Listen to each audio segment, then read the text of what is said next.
I'd like to welcome to the stage Greg Emmerich, Director of New Strategic Ventures at Sentera. Greg will be talking about unlocking the power of management decisions with FieldAgent Permanent Crop Manager. Please give a warm welcome to Greg.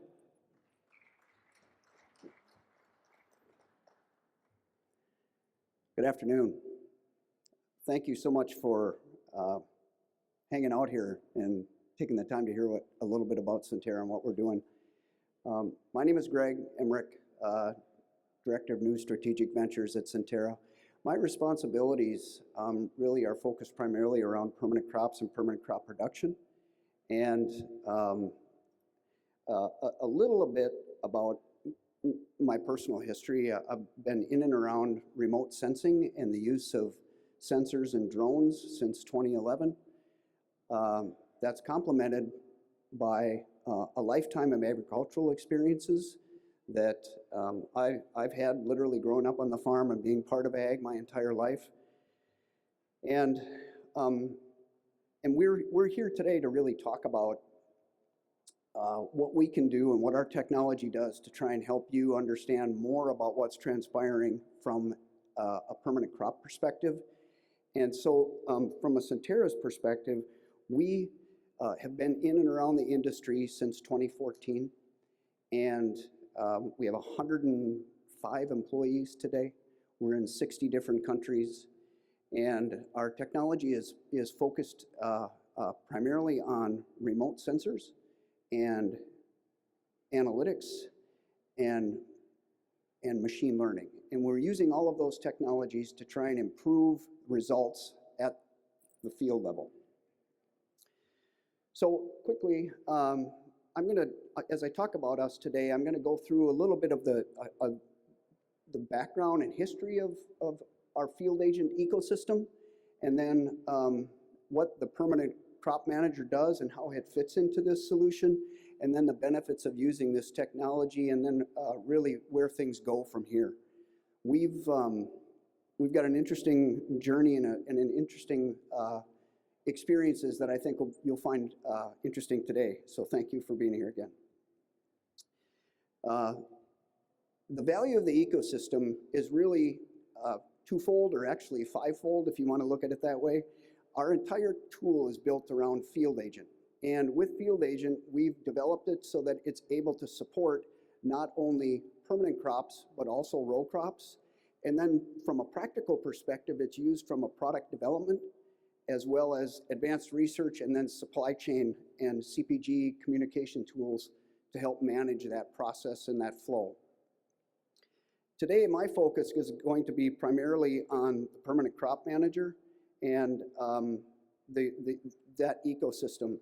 And what we've done is to try and build this continuity with the Permanent Crop Manager into the rest of this solution.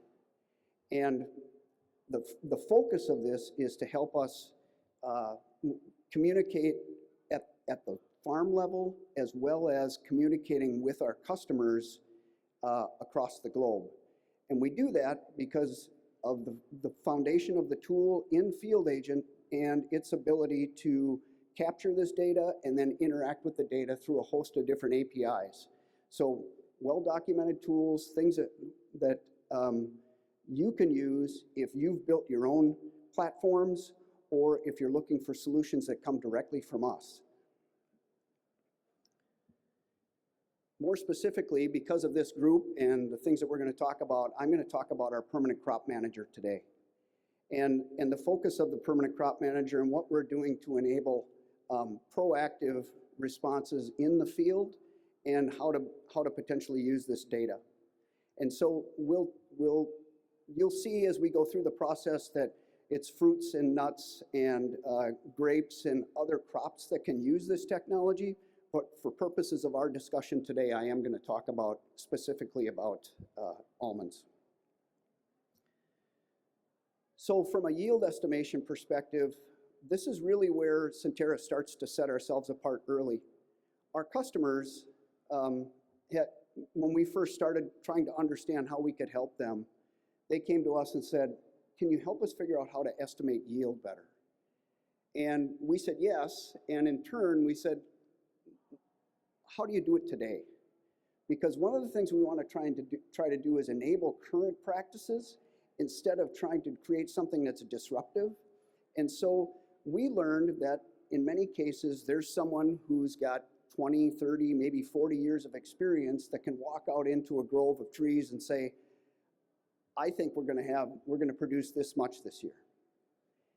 And in the same essence, there are others that walk out there and just pick a tree and say, let's use that tree as the tree that represents an average. And from there, we'll use whatever we count, however we decide to count that. If we shake the tree, if we make an estimate, we count a portion, but however everyone has their own sort of unique circumstances or practices. And in most cases, in either of those instances, it's pretty difficult to be accurate and consistently accurate. And so what we did is we said, let's try and skin the cat a little bit differently.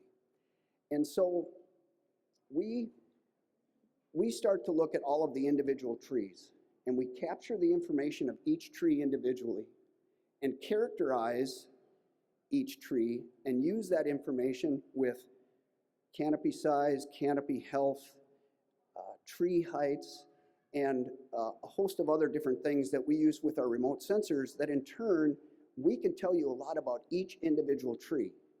And then we take all of those trees and compare them to each other and produce the average across the entire block.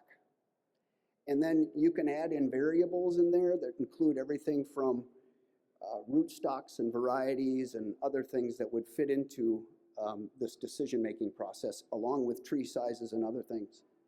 What we found is that if we do that, excuse me, we can lead you directly to the tree that's closest to that. And by using that tool, that tree, and counting what is being produced on that tree, we're extremely accurate in what is being produced in the entire block. And we're really just an extension of the way that practice has been happening today for the past how many decades that's been done. And we're just trying to refine it and take a subjective observation and turn it into something that's very objective.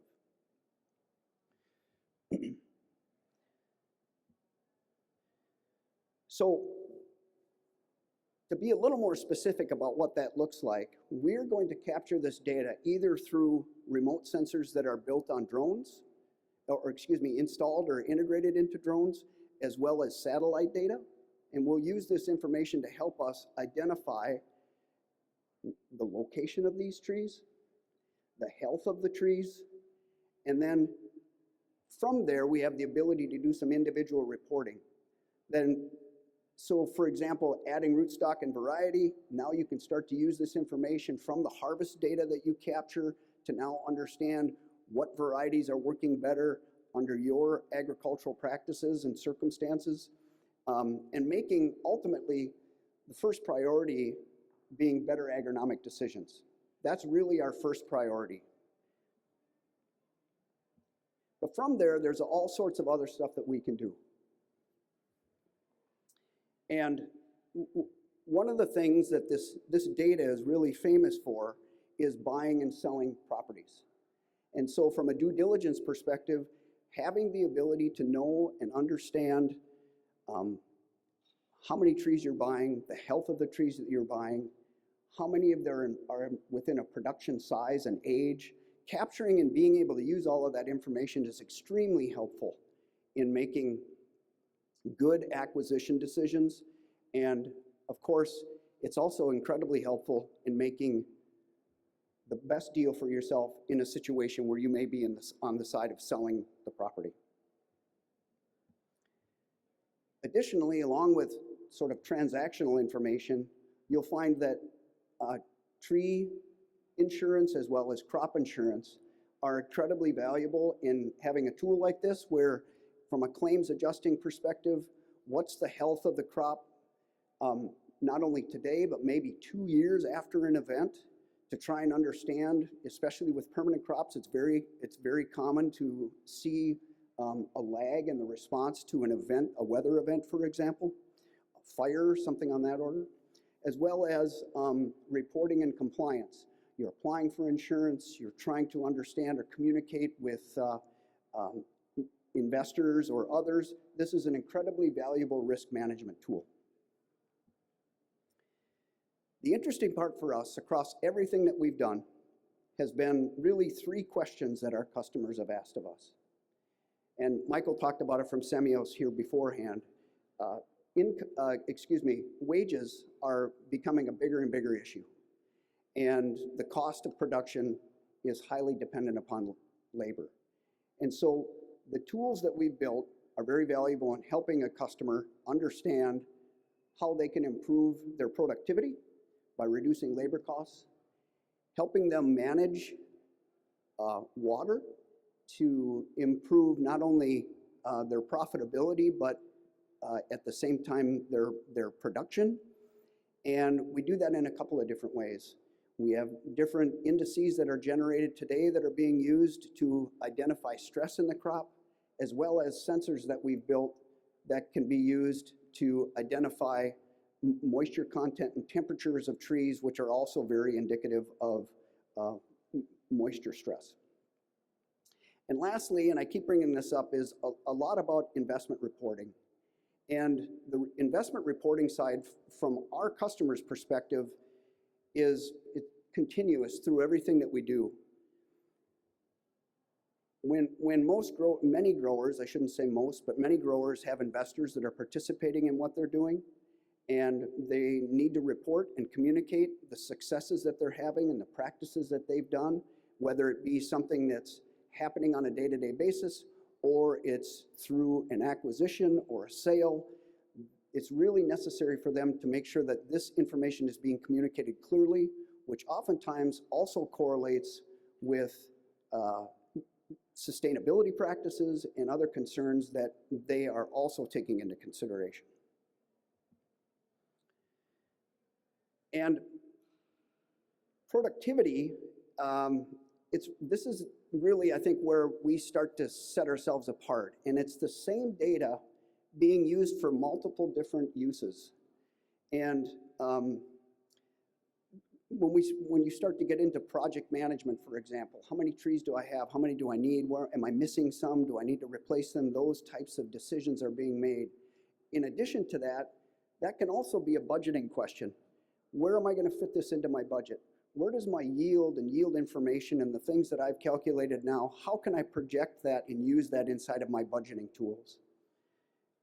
In-field updates, walking through the field and being able to capture this data on a day-to-day basis, using the tools that we've created today to be able to have real-time interaction with what's going on and being able to share and continue to communicate with that information, and of course, reporting. What you measure is what you're managing, and this reporting tool becomes really valuable for that. And then speaking of sort of walking through the grove of trees to be able to communicate this, because of the way the tool's built, you literally can capture information about your grove, understand what's transpiring, and then as things change during your operation or members of your operation are in the field, they literally can make these changes and make those updates and push that data to the cloud and have it accessible to anyone who's maybe looking at this on a broader scale to try and manage. Becomes very valuable, and things don't get lost in the shuffle. It's an excellent tool to be used for scouting purposes.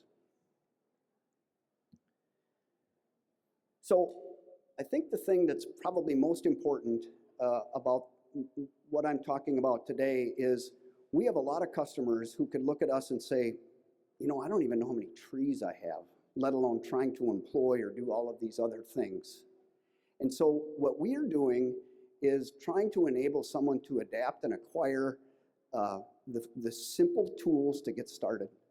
And as you try to move forward and trying to do these newer tasks or integrate it with other systems that you have at your disposal, this becomes a really powerful way to get started, help you grow, and bring it into your operation and use it across all of the other tools and things that you want to support. So with that being said, are there any questions?